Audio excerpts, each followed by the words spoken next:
రామయ్య వైభోగమే జనకుని కూతురట జానకి దేవి జనకుని కూతురట జానకి దేవి జనే కాదంట వెన్నెల వారి కళ్యాణమైంది వెన్నెలో వెన్నెల శ్రీరామ కళ్యాణమే వెన్నెల సీతమ్మ వైభోగమే జగత మహారాజుకు వారాల పుత్రుడట శ్రీరామచంద్రుడట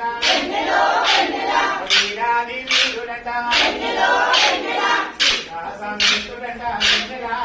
వారి కళ్యాణమయ్యింది వెన్నెలు వెన్నెల శ్రీరామ కళ్యాణమే వెన్నెల సీతమ్మ వైభోగమే వెన్నెల రామయ్య వైభోగమే